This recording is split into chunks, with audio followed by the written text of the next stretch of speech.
a decent idea with great execution is a lot better than a fantastic idea with poor execution. And that's actually one of the reasons why we did create Uniqorn, to lend a helping hand, a full ecosystem that supports burgeoning startup entrepreneurs with great ideas and help them become successful.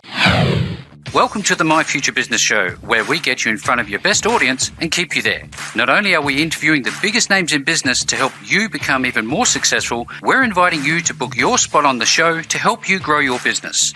So at the end of the call, make sure you fill in the interview application form at myfuturebusiness.com/interviews. Hi and welcome to the My Future Business Show. My name's Rick Nusky. I'm your host, and I'd like to say thank you for supporting the show. I've been reading your feedback. It's warm, it's wonderful, it's inspiring, and it's making all of the difference knowing that the show is making a difference for you. Now, if you're a startup and you're looking to choose the right business model for your business, this call is going to be for you, because I'm on the line with the wonderful Dom Einhorn. Welcome to the show, Dom. Thanks for having me, Rick. It's absolutely my pleasure. Now, Dom, I mentioned earlier that I've been going through your bio, and we're going to take obviously a deep dive into Uniqorn and what you actually do, because there's a lot to do with startups and choosing the right model and investing. And this is not a topic that we've had too much of on the My Future Business Show, so I'm really looking forward to it. So again, thank you for joining me.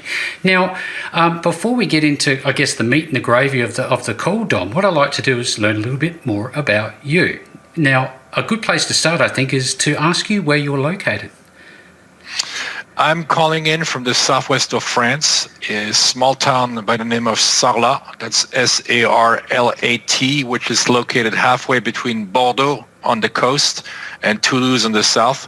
We're east of Bordeaux and north of Toulouse. What would be one of the major landmarks near there that people might recognize? I would like to say it's Sarlat itself, which is the 7th most visited town in France. Attracts over 2 million visitors every single year. Wonderful medieval town. But probably the most prominent landmark would be the vineyards of Bordeaux, which are just 2 hours west of us. Do you enjoy wine at all? Do you like a drop now and It's then? hard to be in the southwest of France without enjoying it. And if you don't enjoy it yet, you'll probably quickly take a liking to it. So in terms of recreation, Dom, do you get into anything in your pastime? What do you like to do with yourself? So, my work is my hobby. Mm-hmm. So I do work upwards of 100 hours a week. But I don't expect everybody else to do the same thing I do. So, for example, the startuppers and the employees at Uniqorn, the reason why they love it here is because you have pristine rivers, waterfalls, you have grottos. So you have the Grotto of Lascaux, that's Lascaux, which is 15 minutes away from Sarlat, which is one of the first prehistoric settlements in the world. But it's just absolutely sheer natural beauty. Everything is lush, everything is green, rock climbing, VTT, mountain biking, etc., etc. So beautiful place to be. It'd be a wonderful place to be inspired. They often say nature has an impact on the way we design things. I wonder, do you get your best thoughts in reflection whilst you're walking around that wonderful environment? There's no question whatsoever. So I'm a big fan of what the Japanese call Shinrin Yoku, which translated literally means forced bath, forced bathing. It's a term I became familiar with, I'd say 7 or 8 years ago. And I guess all of us, when we actually take a leisurely walk through the forest, we realize that we just feel better. Yeah. But the Japanese actually turned that into a science and have been measuring the effects, the dramatic impact on health by being inside a forest and actually touching the trees. And they're usually actually using it as a therapy in a clinical environment. It's not surprising, is it? No, I know that you're a big fan of rugby. Again, it's almost like wine in the Southwest, right? So usually they go hand in hand too, right? So if you ever go to a Southwestern French rugby game, the third half is always the longest, and there's a lot of red wine during that time. But knowing that I'm speaking to an Aussie, you're doing pretty well at rugby as well. Oh yes, we love our rugby over here, that's for sure and certain. Now, let's go back a few years, only a few. What did you like to do with yourself when you were growing up as a kid? What was the thing you enjoyed the most? I was an avid reader at a very early age, a voracious reader. I had a maternal grandmother that was my mentor. She, in many ways, taught me how to read very early in multiple languages, because at a dinner table we would routinely speak 4 different languages, oh, wow. addressing each family member in a different language on the same topic, so it helped to multitask later on in life, because you got to keep one thought going while you're actually talking to someone else in a different language, and then wondering why you're dreaming in a language that you don't even know. It gets confusing at times. I can imagine. But yeah, I was definitely an avid reader, and my early readings was a big fan of Jules Verne, English usually pronounced it Jules Verne. Oh, yes. 20,000 Leagues Under the Sea, The Voyage of the Center of the... Yeah, exactly. Yep. So that, I guess, as an entrepreneur, taught me very early on that you need to have vision, stick with that vision. And for me, Jules Verne was probably one of the biggest, if not the biggest visionary that has ever walked the earth. So he predicted space rockets way before Tesla, way before NASA. Yeah. Obviously submarines as just a pure concept way before anybody had ever imagined anything of the sort. That's crazy, isn't it? Nanotechnology, having robots that actually go inside your body to detect things. We're talking 150 years ago, right? Yes. So, and with a lot of precision as to how it actually would work, with some sketches as to what these devices would look like. So for me, that was very impressive at an early age, and that gave me a lot of vision that if you stick with that vision, eventually you can turn it into reality, which as a startup entrepreneur is what you're looking to do. That's some sage advice there, and I love to wind back into those early formative years, because clearly there's linkage between the way you start thinking about the world around you and what you can influence as you grow through your years. Now, I guess that's a good segue to ask you how it was that it came about that you got involved with startups and investment. I would say I was definitely a startup entrepreneur way before I became an investor. And one led to the other. So in March of 1993, I moved away from France to the US because I wanted to become a startup entrepreneur. So that was the reason why I left. I had my previous years, I was a semi-professional athlete, and I had a strength coach in Las Vegas who invited me to stay with him for 2 weeks.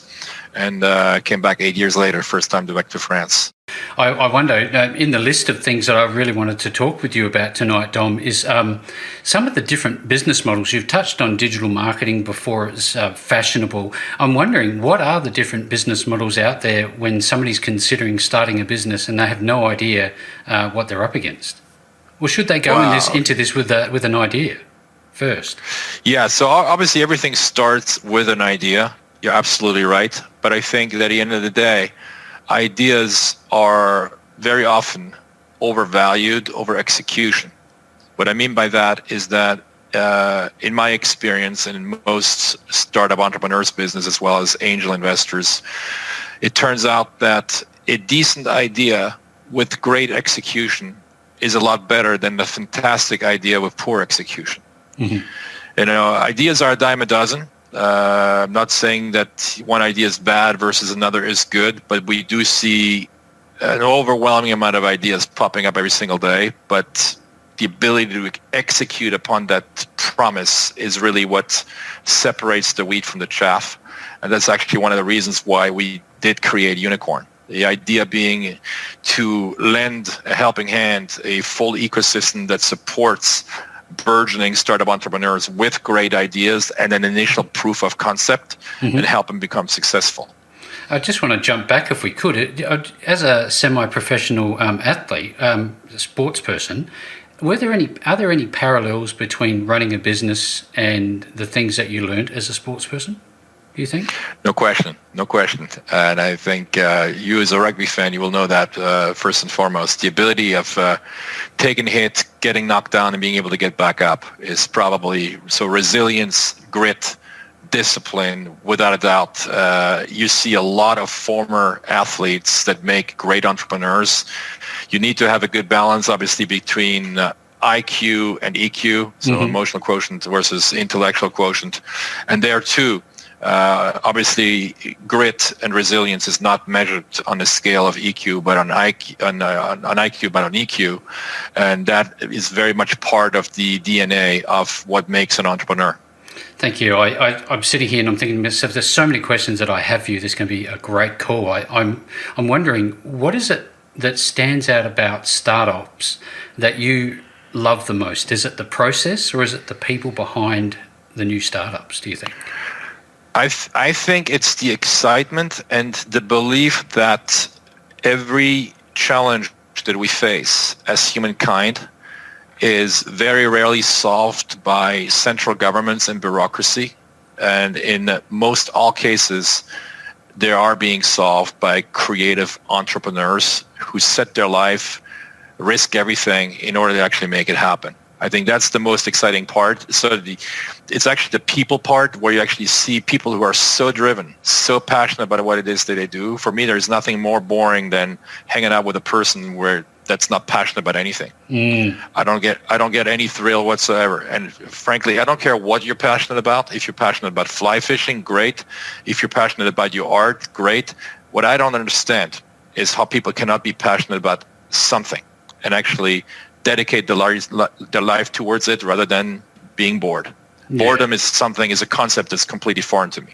You don't want to leave anything on the table at the end of the day. We've only got a finite time on this earth, don't we? Yeah, and absolutely 100% right. And then you see very often it's sad because I've come across people who were bored in the early years when you have all of the energy, all of the life force inside of you. And then when they're 60, 70 years old, they start having deep regrets as to what they didn't do. Yeah, absolutely.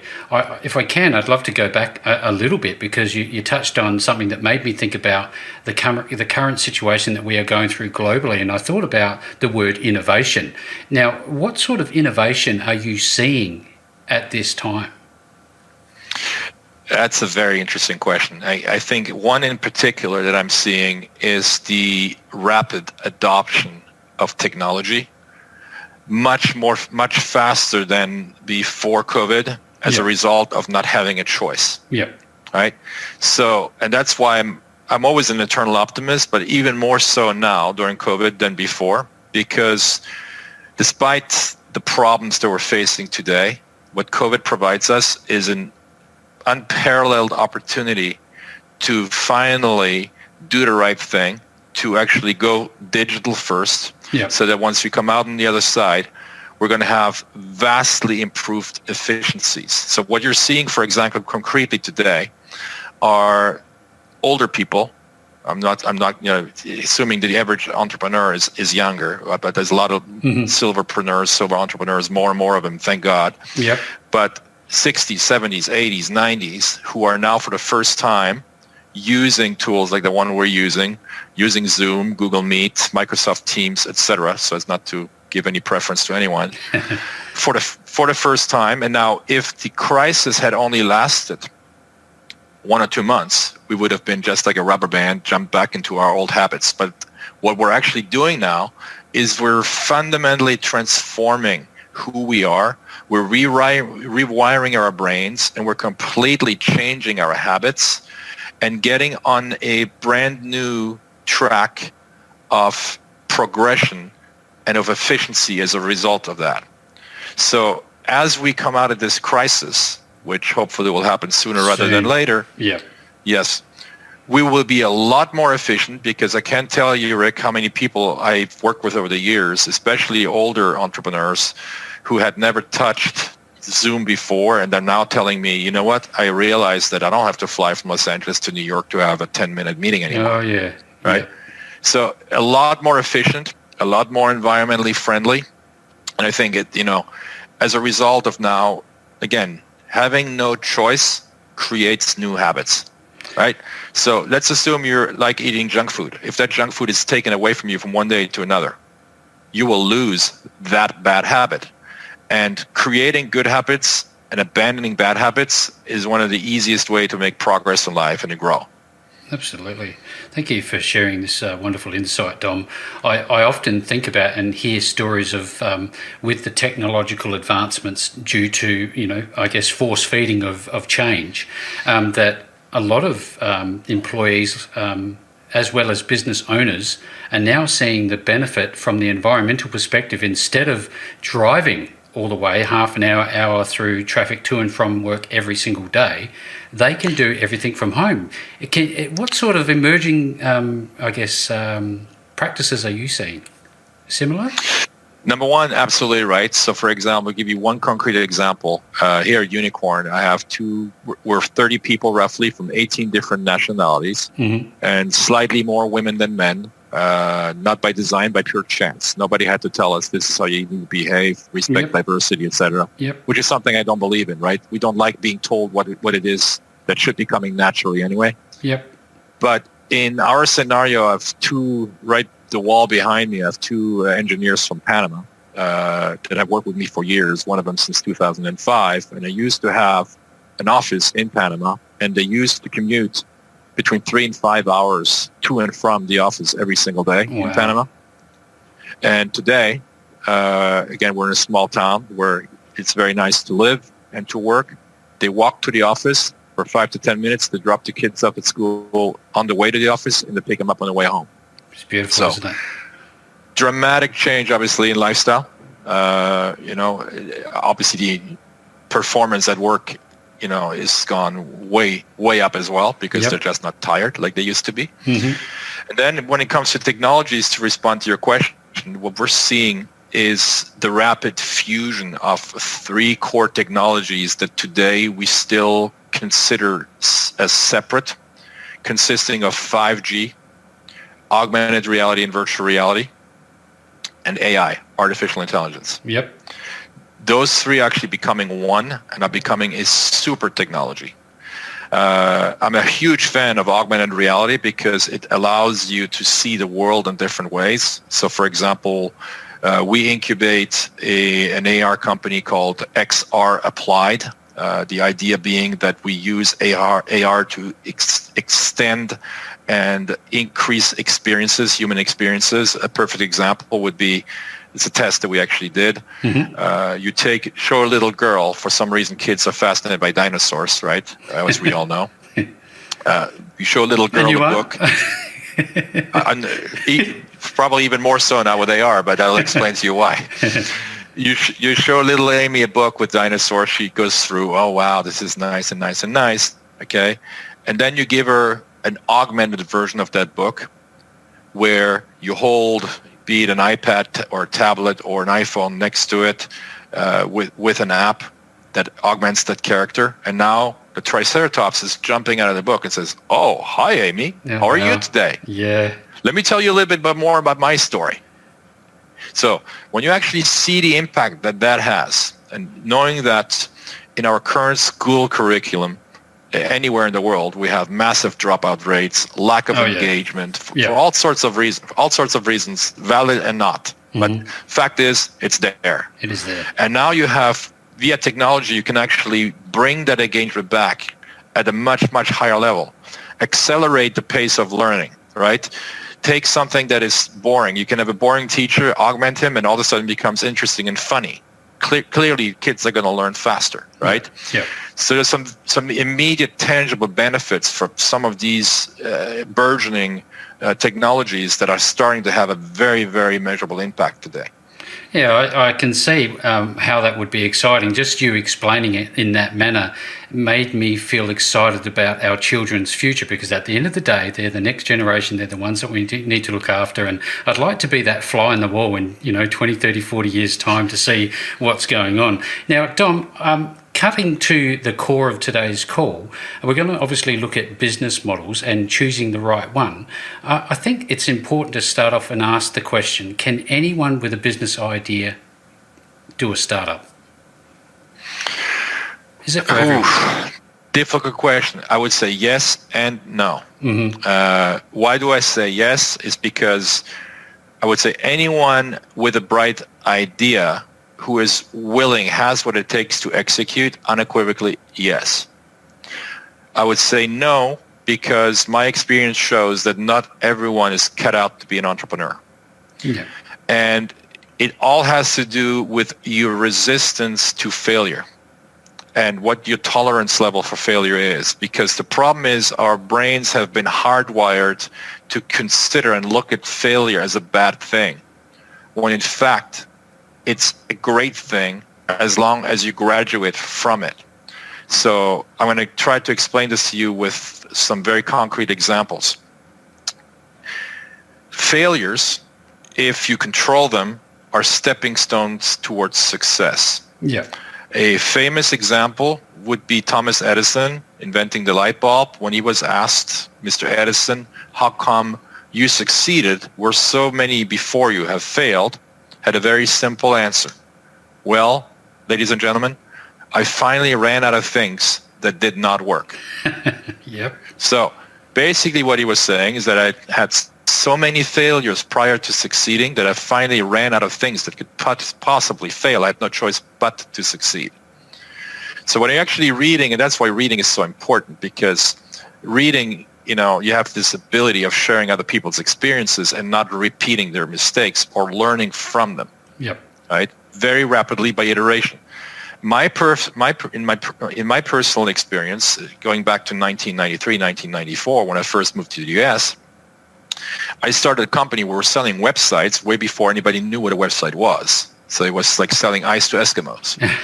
So I would call people, they would hang up on me directly. People, website, what is this? Oh, this internet thing is just a fad. It's here today, gone tomorrow. I mean, I heard it all. I still have notes from those times, by the way.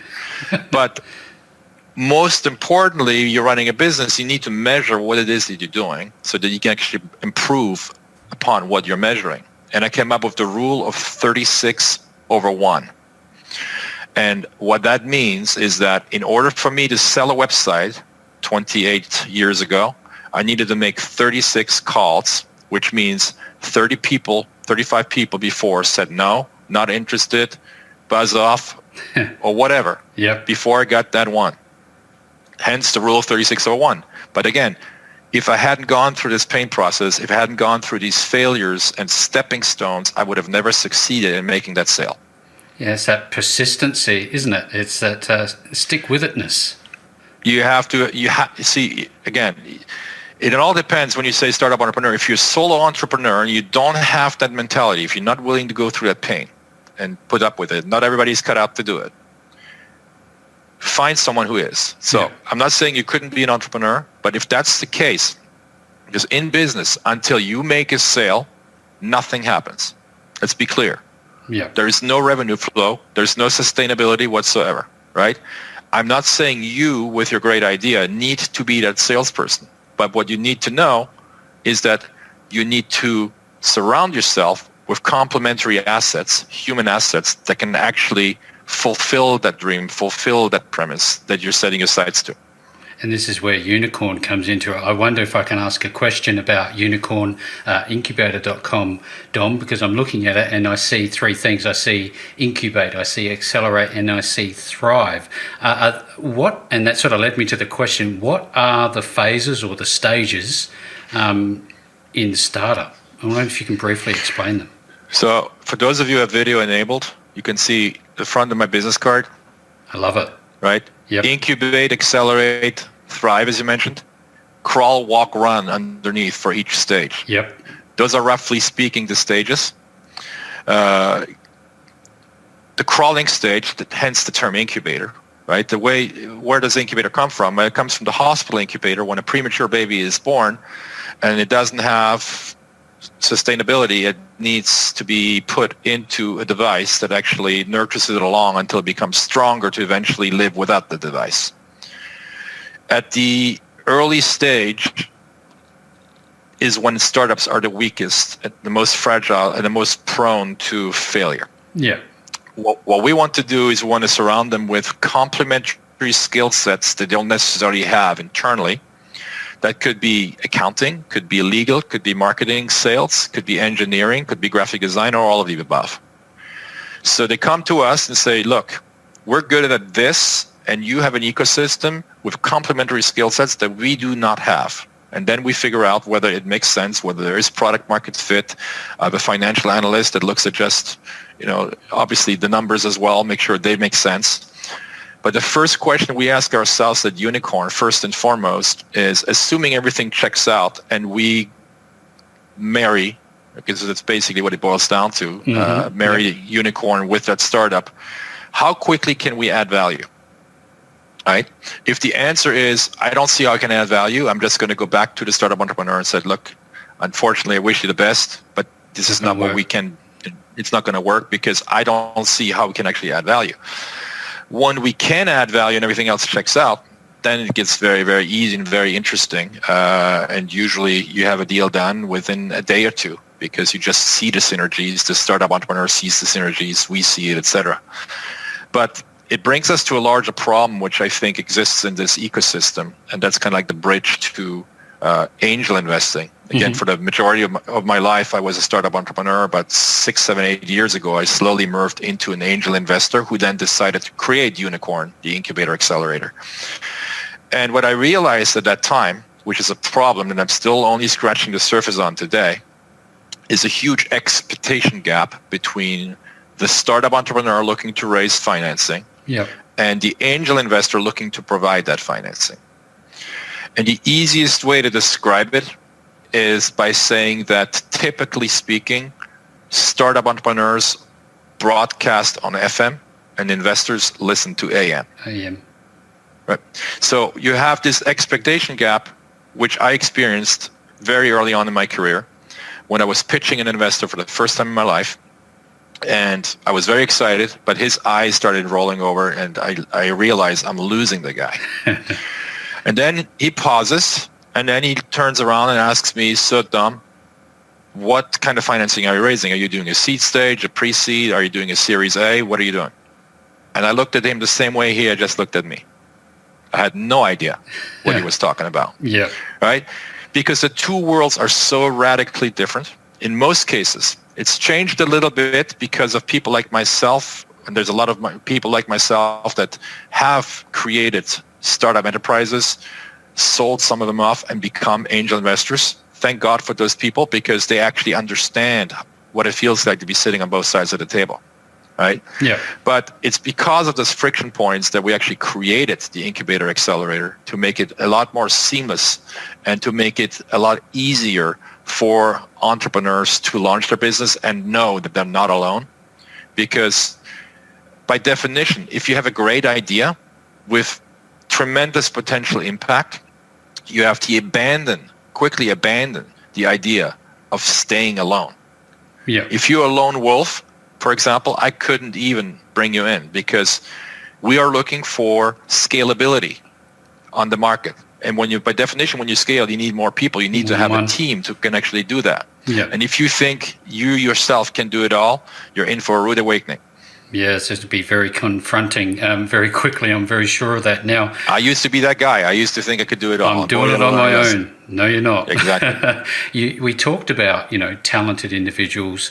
I've seen literally hundreds of amazing skill sets from across the globe.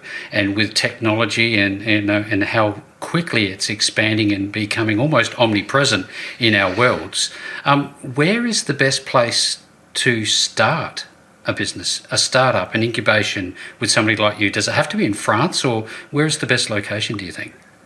So we spent a lot of time. Keep in mind, I spent 25 years on the west coast of in California, so where everybody believes is obviously that's the cradle, right? Silicon Valley and Silicon Beach now in Los Angeles. And number one, I believe you could have a serious impact with the right type of venture anywhere, including on the moon and soon on Mars, right? We call them moonshots for a reason because, before it actually happened, reach for the stars. Nobody believed you could ever go for the moon. Now we're probably going to call them Mars shots. And within the next 10, 15 years, we're going to be landing on a human mission on Mars. And then we'll kind of call them maybe Pluto shots. But so, you basically, the bar is being raised higher and higher as we actually achieve these things as humanity. The reason why we picked France in particular is because there is a burgeoning ecosystem that was created from scratch by the Macron administration, current French president, that said, look, we understand that we as a nation face a lot of challenges, that Europe as a continent faces a lot of challenges, and the world as a whole faces a lot of challenges. We are of the belief that central government has proven to be relatively inefficient in solving those issues, and that startup entrepreneurs have systematically been able to solve them. So to give a smaller parallel on a smaller scale, local mayor is a good friend of mine. And before he was reelected recently, I was sitting down with him and said, look, can you give me a laundry list of the top 10 issues, problems that are facing the municipality? So he gave them to me. He had it ready. And I said, well, I just quickly scanned through the list. How do you intend on resolving those issues? And he goes, well, we'll have this group working on this, et cetera, et cetera. I said, okay, second question. How long have they been working on trying to solve that problem? Whew. Goes, well, for this, for the road system, it's been 12 years. For picking up handicapped people, it's been 6-7 years. I said, okay. For me, that's number one, that's a failure. Yeah. Right? They're just not recognizing it. You're just perpetuating a failure. Number two, out of the 12 items that you just showed me on this list, I know of 8 startups that have solved them somewhere else.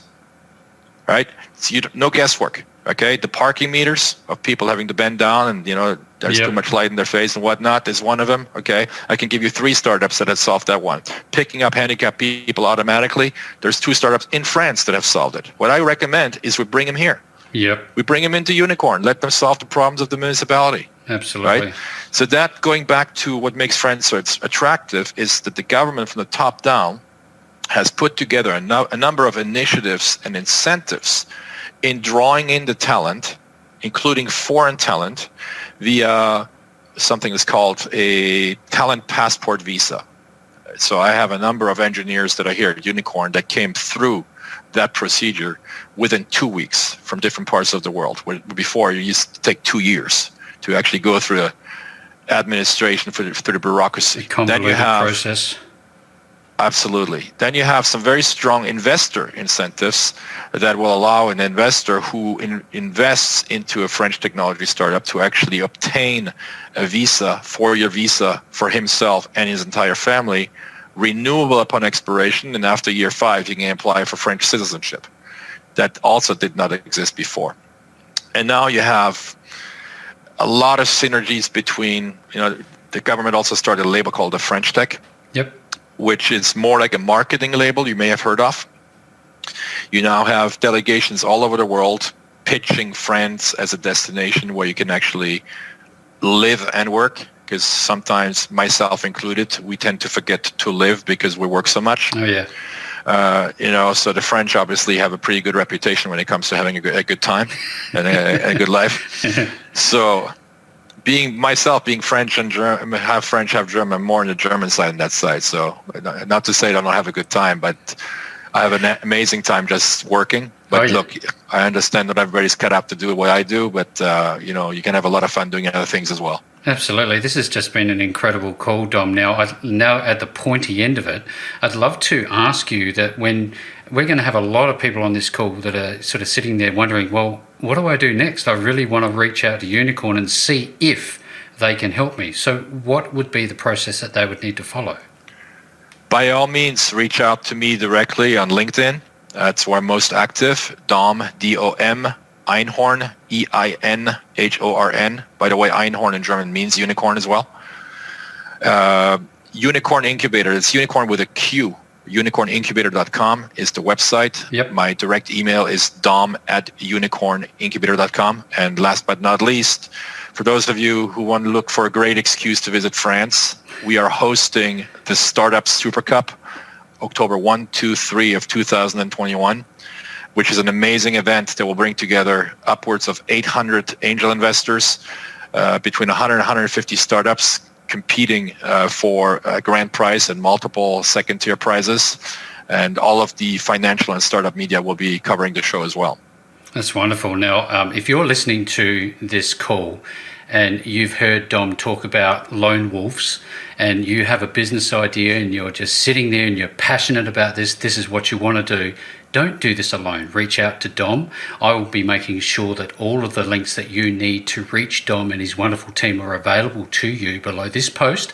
No matter where you see it, you are going to find Dom and Uniqorn Incubator. And with all that being said, Dom, thank you so very much for spending some time with me on the My Future Business show today. Thanks for having me, Rick. It was my pleasure. Thanks for joining us today. If you enjoyed the call, then make sure to subscribe, leave a comment, share us with your friends, and book your spot on the show at myfuturebusiness.com/interviews. And if you're looking for solutions that will help grow your business, then visit myfuturebusiness.com/shop.